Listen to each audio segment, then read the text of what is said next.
আসসালামু আলাইকুম প্রিয় দর্শক, কেমন আছেন সবাই? আশা করছি সবাই অনেক অনেক ভালো আছেন। সবাইকে টিএমআর মিডিয়াতে স্বাগতম জানাচ্ছি। সরকার গঠন করেছি, নামাতেও সময় লাগবে না বলেছেন ভিপি নূর। এবং তিনি আরো একটা কথা বলেছেন যে সরকার যদি আসলে কথা না শোনে তাহলে 1 মাসের মধ্যে সরকার নামানোর আন্দোলন শুরু হবে বলে হুঁশিয়ারি দিয়েছেন তিনি। এখন ভাই, আহ কথা হলো, এই সরকারটা গঠিত হয়েছে কতদিন? এখনো 2 মাসও হয়নি। যাই হোক, আমি আর একটা জিনিস দেখাই আপনাদের। এখানে যে তারেক রহমান একটা কথা বলেছেন, নির্বাচিত সরকারই গণতন্ত্র ফিরিয়ে আনতে পারে, অর্থাৎ জনগণের নির্বাচিত সরকারই দেশে গণতন্ত্র ফিরিয়ে আনতে পারে। অন্তর্বর্তীকালীন সরকারের এমন দায়িত্ব নেওয়া উচিত হবে না। এখন ব্যাপারটা হইছে, একটা ফ্যাসিস্ট সরকার এই দেশটারে শাসন করছে প্রায় 15-16 বছর। তো সেই ফ্যাসিস্ট সরকারের পতন হলো, নতুন সরকার গঠন করা হলো। এটা তো ভাই এমন তো না যে এটা বিনা নির্বাচনে সরকার গঠিত হয়েছে কিন্তু এটা অবাধে চলতেই থাকবে। এটা দেশটাকে একটা নিউট্রাল অবস্থানে নিয়ে আসার জন্য গঠন করা হয়েছে। এবং এই জায়গাটাতে প্রত্যেকেরই মতামতের ভিত্তিতে প্রত্যেকটা দলের প্রধান যারা, তাদের সাথে ডিসকাশনের মাধ্যমেই কিন্তু এইটা গঠন করা হয়েছে, এই পরিষদটা গঠন করা হয়েছে। এখনো 2 মাসও যায়নি। তো এইখানে ভিপি নূরের মতো একজন যুব নেতা বলা যায়, ছাত্র নেতা সাবেক, তো তার মতো উদীয়মান একজন মানুষের মুখে এই ধরনের একটা অধৈর্যমূলক কথাবার্তা যদি শোনা হয় তাহলে আসলে এটা মানানসই না। তো আমি একটা জিনিস খেয়াল করলাম, তিনি আসলে এক একটা সময় এক এক রকমের কথাবার্তা বলতেছেন। গতকালকে একটা ভিডিও তৈরি করছিলাম, সবাই হয়তো দেখছেন অনেকেই। তো ওইখানে কিন্তু তিনি বলেছেন যে তাকে সরকারকে পর্যাপ্ত সময় দিতে হবে।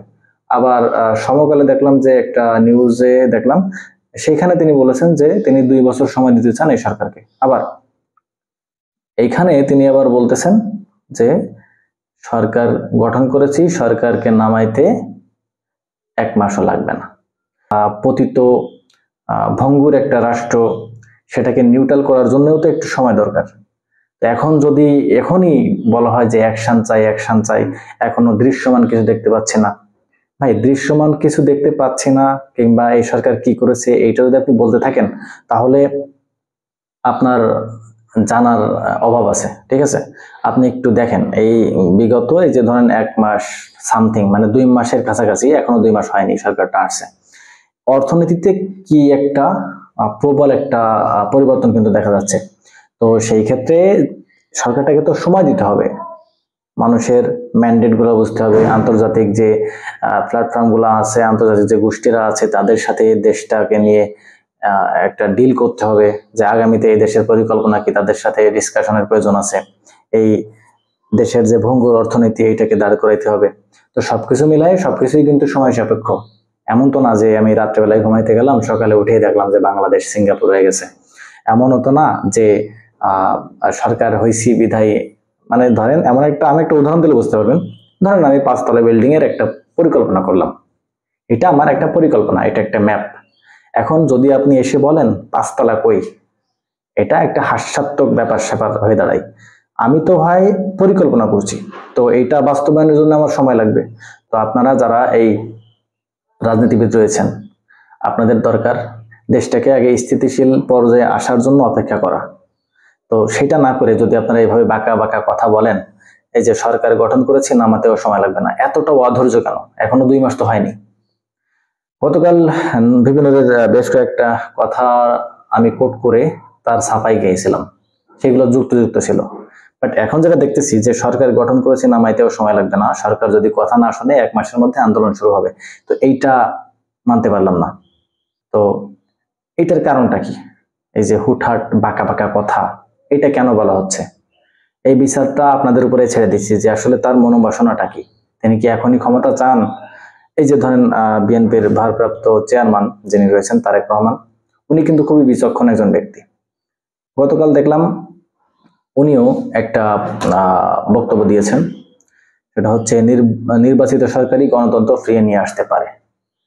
তো এখনই এই কথাটা যুক্তিযুক্ত, এই কথাটা অবশ্যই যুক্তিযুক্ত যে যখন জনগণের ভোটে নির্বাচিত সরকারই ক্ষমতায় আসবে, তখনই তো আসলে গণতন্ত্রের পুনঃপ্রকাশ পাবে। তবে কথাটা যুক্তিযুক্ত, তবে সময়টা আসলে যুক্তিযুক্ত মনে করি না আমি। কারণ হচ্ছে আসলে আমার মনে করাতে বা না করাতে কারো কিছু যায় আসে না, আমিও জানি। জাস্ট যেহেতু আমি কথা বলতেছি, আমি আমার মতামত দিচ্ছি। ভালো লাগলে আপনারা বলতে পারেন, আর যদি আমার সাথে একমত না হন সেটাও বলবেন, সমস্যা নাই। তো ব্যাপারটা হয়েছে, বলতেছেন যে একমাত্র জনগণের নির্বাচিত সরকারই পারেন গণতন্ত্র ফিরিয়ে নিয়ে আসতে। আচ্ছা, গণতন্ত্র যে ফিরিয়ে নিয়ে আসতে হবে সেটার পরিবেশ তো আগে দরকার। আমাদের এই যে 15-16 বছর গেল, আমরা ভোট পর্যন্ত দিতে পারি নাই, গণতন্ত্র কোত্থেকে ছিল? তো সেই একটা পরিস্থিতি থেকে একটা নিউট্রাল পজিশন তো আগে দরকার। নির্বাচনের জন্য আগে একটা ভালো ফিল্ড তো তৈরি করা দরকার। এখন যদি আপনি বলেন, এই যে তারেক রহমান যেটা বলেছেন, অন্তর্বর্তীকালীন সরকারের এমন দায়িত্ব নেওয়া উচিত হবে না যেটা তাদের বহন করার ক্ষমতা নেই। কোন ক্ষমতার কথা বলতেছেন? এই যে গণতন্ত্র প্রতিষ্ঠা। ভাই, অন্তর্বর্তীকালীন সরকার গণতন্ত্র প্রতিষ্ঠা করতে আসে নাই। তাদের কাজ হচ্ছে দেশটাকে নিউট্রালাইজ করা এবং এখানে একটা সুষ্ঠু নির্বাচনের পরিবেশ তৈরি করে, নির্বাচন করে নির্বাচিত গোষ্ঠীর কাছে ক্ষমতা হস্তান্তর করে সরকার থেকে নেমে যাওয়া। তো এখনই যদি এইভাবে করে তাকে পাকড়াও করে কথাবার্তা বলা হয়, এটা আমি মনে করি যুক্তিসঙ্গত না। প্রশাসনিকভাবে যে একটা ভঙ্গুর অবস্থা ছিল, সব জায়গায় দলীয়করণ ছিল, সব জায়গা থেকে তাকে নিউট্রালাইজ করা দরকার। তা না হলে নিউট্রাল যদি না করেন, এই যে সেই ফ্যাসিস্টের প্রেতাত্মারা যে সব জায়গাতেই আছে, তো এই অবস্থায় থেকে যদি আপনারা নির্বাচন দাবি করেন বা এখনই যদি এই টাইপের কোনো কিছু দাবি করেন, তাইলে সেটার ফলাফল আসলে কতটুকু যুক্তিসঙ্গত হবে, ব্যাপারটা আপনাদের উপরে ছেড়ে দিচ্ছি। তো যাই হোক, সবাই ভালো থাকবেন। পরবর্তী ভিডিও নিয়ে আসার আগ পর্যন্ত আসসালামু আলাইকুম।